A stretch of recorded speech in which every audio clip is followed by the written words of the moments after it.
오늘 우리가 함께 나누실 말씀은 사무엘상 9장 1절에서 14절까지의 말씀입니다.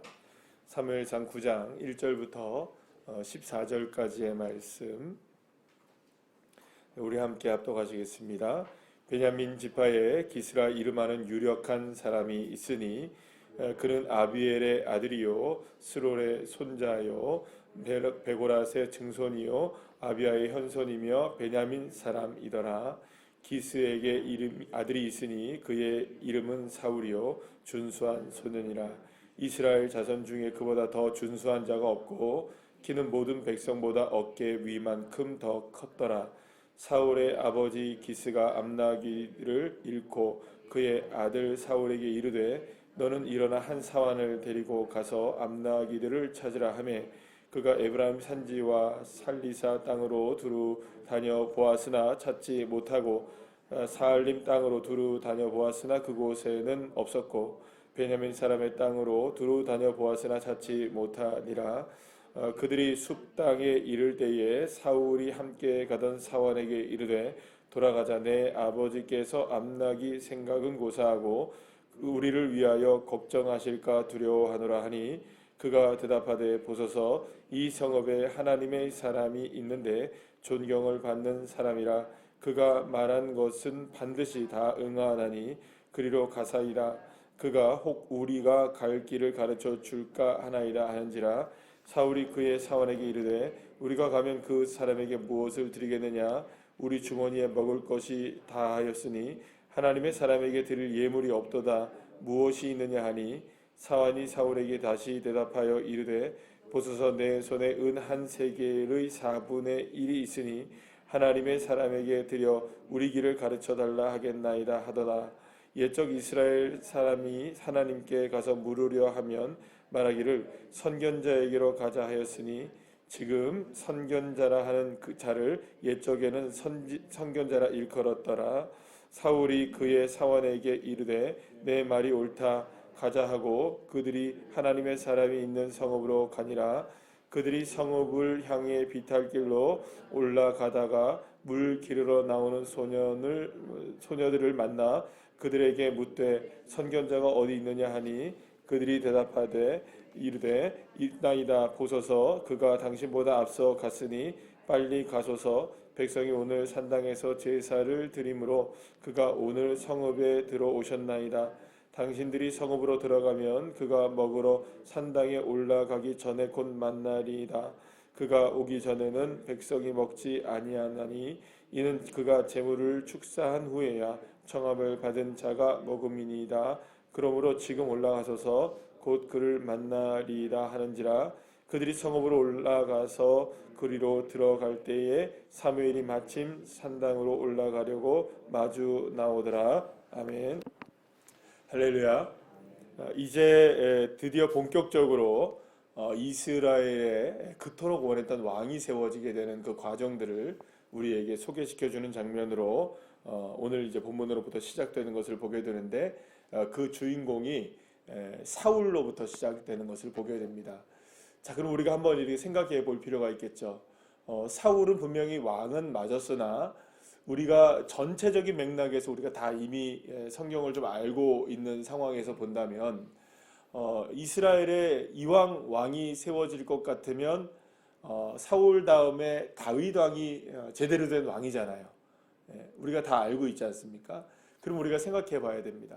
아니 하나님이 어차피 왕을 세워주시려고 한다면 좀 제대로 되지 못한 우리가 나중에 결말을 다 알고 있으니까 사울은 인격적으로도 뭐가 난 부분이 많고 또 신앙적으로도 하나님 앞에 온전하지 못했던 그런 사람이라는 걸 우리가 다 알고 있다면 굳이 하나님이 사울이라는 왕을 거쳐서 다윗이라는 성군이죠. 그런 사람을 세울 이유가 무엇이 있을까? 그냥 곧장 누구를 세우면 더 좋았을까요? 사울을 건너뛰고 다윗을 바로 왕으로 세웠으면 좋았을 텐데 왜 하나님은 사울이라는 사람을 세우신 이후에 사울의 실패를 우리가 보게 하시고 그 다음에 이렇게 다윗을 세우시게 되었는가라는 것을 우리 측면에서는 생각해 볼 수 있을 거 아니겠습니까? 마치 우리도 그런 거 있잖아요. 여러분 우리에게도 하나님께서 하나님께서 만약 우리에게 축복을 하시려면, 복을 주시려면 이왕 하나님께서 복을 먼저 주시면 되는데 꼭 그 복을 주실 때 좀 뭐랄까요, 좀 지름길로 주시지 않고 둘러 이렇게 저렇게 왜 그걸 다 겪게 하시고 또 그런 일들의 아픔들을 또 겪게 하시고 안 겪고 주시면 안 되나? 이런 생각하실 때 있지 않으신가요? 뭐 다 다이렉트로 받으시나 본데. 우리도 그런 때가 있단 말입니다. 막 하나님이 그냥 막 주시면 좋을 텐데 왜 둘러 주시고 또 때로는 이렇게 거쳐 주시는지 참 우리가 그 이해하지 못할 때도 있습니다. 여러분들도 만약에 응답을 받는다면 사울을 받는 게 나을까요? 바로 다윗을 받는 게 나을까요? 우리 측면에서도 다윗을 받는 게 훨씬 나을지 모르겠는데 그런데 하나님이 먼저 우리에게 다윗을 마냥 주시지 않는다는 거죠. 먼저 무엇을 주신다는 겁니까? 때로는 사울을 먼저 허락하신다는 겁니다. 그러면 우리가 우리의 측면에서는 왜 하나님이 그러실까라고 생각할지 모르겠지만 하나님은 다 하나님의 때가 있는 것이고 하나님의 방법이 있다는 것을 우리가 생각을 해봐야 하는 것이죠. 이유가 무엇일까? 사실은 우리가 잘 알지 못합니다. 왜 하나님이 우리에게 다윗을 먼저 안 주시고 사울을 먼저 주시는지, 왜 그 순서를 하나님께서 꼭 그렇게 하시는지 우리가 잘 알지는 못해도 분명한 한 가지 있죠. 하나님은 실수하지 않으신다는 것. 하나님은 하나님의 뜻을 반드시 이루어 나가신다는 것이죠. 우리 눈앞에 사울이 보여진다 할지라도, 그래서 여러분들 실망스럽다 할지라도 여러분 실망하지 마시길 바랍니다. 사울을 통해서 또 우리를 훈련시키시고 또 하나님께서 우리를 연단시키시고 또 하나님께서 우리를 제대로 바라볼 수 있게 하시는 은혜를 또한 주시는 줄을 믿으시길 바랍니다. 그러니 때로는 우리에게 응답이 더뎌지기도 하고 또 엉뚱한 응답이 생기기도 하고 또 때로는 우리가 원하지 않은 길을 우리가 걸어간다 할지라도 묵묵하게 그 자리에서 누구를 바라보는 것일까요? 하나님을 바라보는 자가 되는 것이 우리에게 바로 그것이 믿음인 줄로 믿으시길 바랍니다.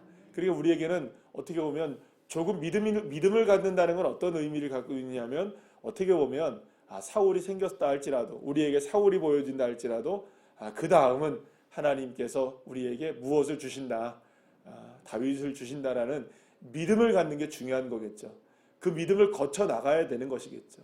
그래서 때로는 우리가 아직까지는 어떤 과정 가운데 있다 할지라도 사랑하는 여러분 실망하지 마시고 그 과정 속에서도 주님이 나를 배우게 하시는 일이 있다는 거 반드시 기억하셔야 됩니다. 그래서 그 과정을 거쳐낸 자가 사실은 다윗을 얻을 만한 뭘까요? 그러니까 자격이 주어진다고 할까요? 그런 거죠. 누릴 수 있는 자격이죠. 다윗을 누릴 수 있는 자격. 그래서 저와 여러분도 지금은 때로는 어떻게 느껴질 수 있느냐, 하나님 아직까지 사울인 것 같은데요 라고 여러분들 만약 삶에 그런 생각이 드신다 한다면 하나님이 다윗을 얻을 만한 자격의 시간들을 지금 우리를 겪게 하시고 계시는구나. 할렐루야. 그러니 여러분 우리에게 오히려 감사한 것이죠. 그래서 오히려 감사하시고 또 주님을 은혜로 바라보시는 믿음의 눈이 열리시기를 간절히 축복합니다. 자, 그런데 그렇다면 우리가 한번 생각해 봐야겠죠. 왜 하나님이 사울을 먼저 허락하셨을까?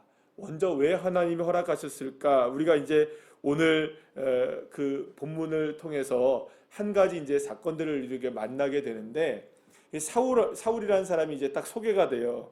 자, 오늘 1절부터 2절까지의 말씀을 보게 되면 사울을 굉장히 엄청나게 소개를 합니다. 사울의 족보를 쭉 얘기하고, 자 1절부터 생각해보면 베냐민 사람이다라고 얘기하잖아요.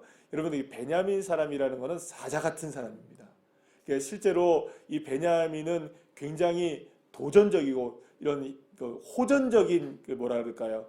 그 12지파 가운데 한 지파로 소개되고 있는 것을 보게 되는데요. 그러니까 베냐민 지파였다는 것을 한 가지를 우리가 생각해 본다면 왜 하나님께서 베냐민 지파를 선택하셨는가 생각해 보면 이스라엘 백성들이 지금 다 누구를 원하고 있습니까?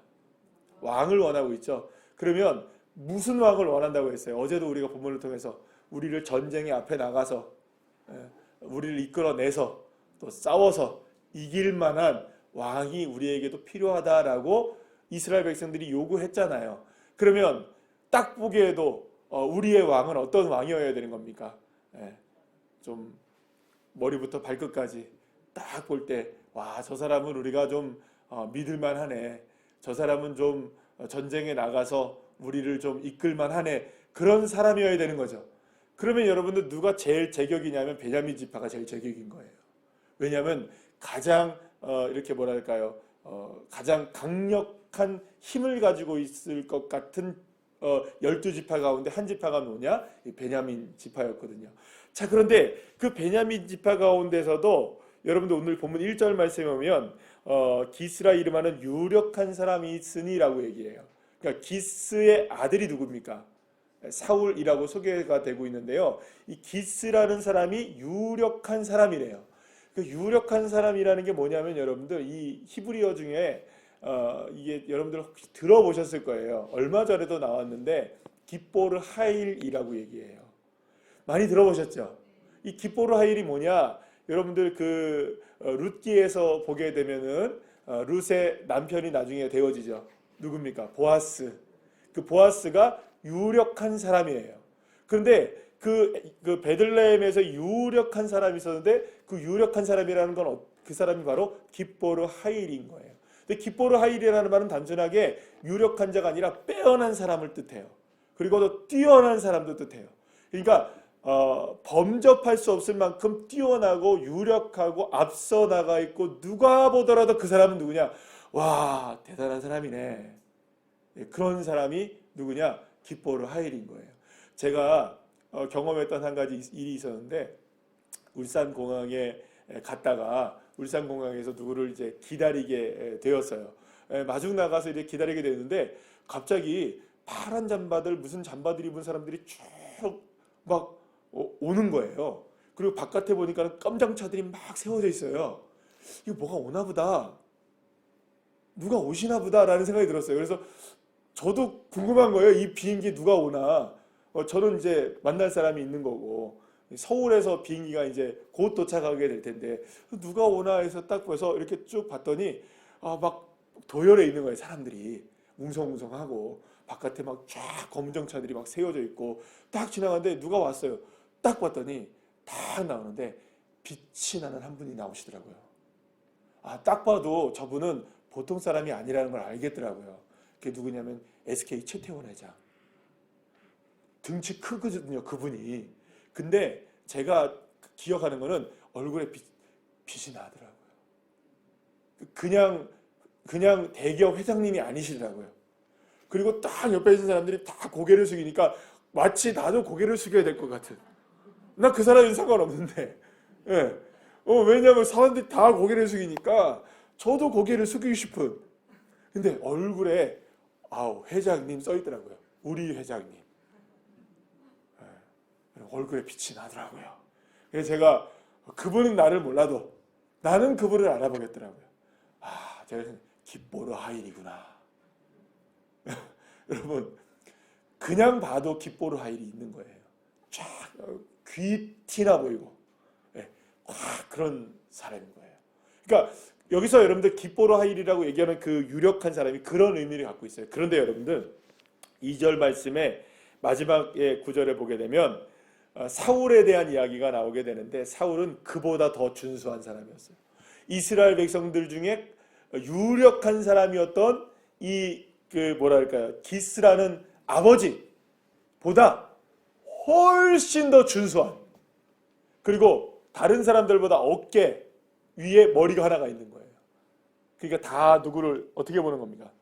내려다보는 그런 존재가 누구였느냐? 사울이었던 거예요. 그러니까 여러분 대단한 가문의 사람의 그보다 더 대단해 보이는 준수한 청년이었던 이 사울. 누가 봐도 깜이죠. 깜인 거예요. 어떤 깜입니까? 왕이 되려면 이 정도쯤은 돼야 되는 거예요. 그런 사람이 누구였습니까? 사울이었던 거예요. 자, 이 정도면 첫 번째 왕으로는 손색이 없겠죠? 누가 봐도 유력한 깃보르 하일이었고 거기다가 머리 하나 더 있을 정도로 준수한 사람이었다. 자, 이 정도쯤은 우리가 왕으로 될까요? 안 될까요? 괜찮잖아요. 여러분들 사윗감이 만약 그렇다면 이거는 완전히 대박이잖아요, 그죠? 예. 그렇잖아요. 예. 그러니까 여러분들 우리가 생각할 때 이런 사람 정도면 와, 첫 번째 왕으로는 손색이 없겠다라는 생각이 들어요. 자, 그런데 여러분들 이 정도의 사람이면 그냥 괜찮다. 이 정도면 우리가 모두가 다 왕으로 세워도 괜찮겠다라고 생각이 드는 그런 사람인데, 자, 오늘 이 본문에서 소개되고 있는 이 사울의 모습은 뭔가 이렇게 약간 첫 번째 장면이잖아요. 우리가 누구를 만나는 겁니까? 이스라엘의 첫 번째 왕이 될 사람을 만나는 첫 번째 장면이 좀 대단한 장면이 좀 됐으면 어떨까요, 여러분? 그러면 더 손색이 없을 거 아니에요. 왜냐하면 여러분 우리가 다윗을 만나는 장면은 어떻습니까? 다윗을 물론 처음으로 등장하는 장면은 우리가 이것과는 좀 더 모습만 나오잖아요. 처음은 이제 사무엘이 나중에 기름 부을 때는 모습만 나오잖아요. 아주 그냥 붉은 모습으로, 그죠? 형제들에서 맨 마지막에 그런 모습으로 나오지만 역사에 등장하는 에피소드로 등장할 때의 모습은 어떻습니까? 다윗이 어떤 장면으로 등장하죠? 기억나십니까? 골리앗을 넘어뜨리는 장면으로 나오잖아요. 그런 장면이 만약에 딱 사울에게 나온다면, 이거는 금상첨화잖아요, 그죠? 이건 볼 필요도 없는 거예요. 이거 진짜 왕이다, 이렇게 생각이 들 수 있는데, 뭔가 이상한 장면 하나 나와요. 뭐냐면 아버지가 암나귀들을 잃어버렸어요. 좀 찾아와라, 이런 겁니다. 자, 암나귀 한 마리를 찾는 건 쉽습니까? 어렵습니까? 어렵죠. 암나귀 한 마리를 찾는 거면 쉽지 않을 텐데, 암나귀들을 찾아오라고 하면 암나귀 떼가 있는 거죠. 몇 마리인지는 모르지만 아주 소중한 것 같아요. 그 암나귀들을 찾아와라 했던 거예요. 왜냐하면 암나귀들은 새끼를 낳아야 되니까 굉장히 중요한 자산이었겠죠. 그런데 이 암나귀들을 찾으러 사환과 함께 보냈는데, 여기저기 마을들을 다녀도 암나귀를 찾습니까? 못 찾습니까? 못 찾아요. 여러분들 이것도 문제인 거죠. 암나귀들을 찾기 힘들면 아버지가 이거를 금방 찾아오라고 얘기했을까요? 안 했을까요? 안 했을 거예요. 근데 아마도 그렇게 찾기 어렵지는 않았을지 모르겠어요. 제 생각은 그래요. 왜냐하면 이게 암나귀 한 마리면 모르겠지만 암나귀 들이니까 수소문에서 따라가다 보면은 어디 가서 뭐 있겠죠. 그런데 이게 찾기가 어려웠던 거예요. 여기저기 마을을 다 다녀봐도 찾을 수가 없었던 거예요. 자, 그 다음에 이제 누구에게 이제 가게 되느냐? 결국에는 사무엘에게 만나게 되는 장면이 펼쳐지게 돼요. 자, 그러면 여러분, 이렇게 해서 사울은 누구를 만나게 되느냐? 결국에 사무엘을 만나게 되고, 사무엘이 누구를 기름 붓게 됩니까? 사울을 이제 기름 부어서 왕을 세우게 되는 이런 첫 만남을 갖게 되는 거예요. 그래서 이제 또 이제 이후의 장면을 보게 되면 하나님도 이미 사무엘에게 사울을 만나라고 이야기하시고 그를 이제 왕으로 세우라고 말씀하시는 걸 보게 되는데, 자, 그러면 여러분들 이렇게 생각 들어요. 하나님께서는 멋진 깃보르 하일인 사울을 선택하는 장면을 우리에게 보여주셨어요. 너무나 괜찮죠? 굉장히 괜찮아요. 그런데 하나님께서 깃보르 하일이기 때문에 이 사람을 택했느냐?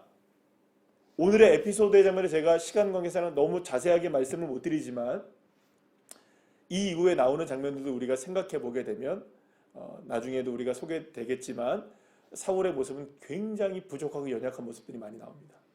그럼 하나님이 왜 세우셨을까요? 이걸 생각하셔야 됩니다. 깃보르 하일이기 때문에, 유력한 자이기 때문에, 머리 하나 더 있기 때문에 세웠을까요? 그래서 나중에 사무엘이 얘기하죠. 하나님은 사람을 외모로 취하지 않으시는 줄 왕은 모르십니까? 하나님이 그것 때문에 선택하신 것이 아니에요. 오히려 유력한 자처럼 보이지만 나귀 한 마리도 찾지 못하고, 아버지 말씀이 두렵고, 어떻게 예물을 드려야 될지도 모르고, 선지자를 찾아가는데 그 선지자를 찾아가는 여정 속에서 여종을 만나 물어볼 수밖에 없는 연약한 깃보르 하일인 것처럼 보이지만, 그죠? 이해가 되십니까? 정말 유력하고 머리 하나 더 있는 아주 괜찮은 준수한 청년처럼 보이지만 정말로 연약해 보이는, 부족해 보이는, 구멍 많고, 그죠? 예. 그다음에 실수하는 건 많고, 사람들 앞에 나서지 못해서 상자 뒤에 나중에 보면 숨어 있는 이런 연약함이 있기 때문에 누구를 선택하신 걸까요? 그래도 사울을 선택하셨다는 거죠. 그러면 사울이 해야 될 일은 뭘까요? 끊임없이 자기의 연약함을 생각하고, 내가 깃볼이 하일이니, 내가 머리 하나 더 있니, 내 능력이 이러니 저러니, 이것이 아니라 끝까지 누구에게 자신의 인생의 연약함을 맡겨야 됐을까요? 하나님께 맡기는 인생이 되어야만 진짜 왕이 될 수 있는 것이겠죠. 사랑하는 여러분, 유력하다고 승리하는 게 아니고요, 부족하다고 실패하는 게 아닙니다. 하나님 앞에는 오히려 유력하기 때문에 실패할 수가 있고요, 부족하기 때문에 성공할 수가 있는 것이죠. 그러니 유력하고 부족하고의 그 기준은 우리가 정하는 것이 아니라 하나님이 아시는 것이죠. 그래서 하나님은 연약한 자들을 통하여 강한 자들을 없게 하시기도 하시고, 부족한 자들을 향해서 있는 자들을 아무것도 아닌 것처럼 만드신다고 여러분들 고린도전서 우리에게 말씀하고 계시지 않습니까? 사랑하는 여러분, 그래서 진짜 유력한 사람은 어떤 사람일까요? 나귀 한 마리도 찾지 못하는 그런 연약한 내가 진짜로 유력한 자가 될 수 있는 것이죠. 그래서 여러분, 우리의 삶 속에서 어떤 모습이 우리에게 있든지 간에 사랑하는 여러분, 그것 때문에 실망하지 마시고 더 주님을 향해 나아가시는 믿음의 자녀들 한 사람 한 사람 다 되시기를 간절히 축복합니다. 기도하시겠습니다.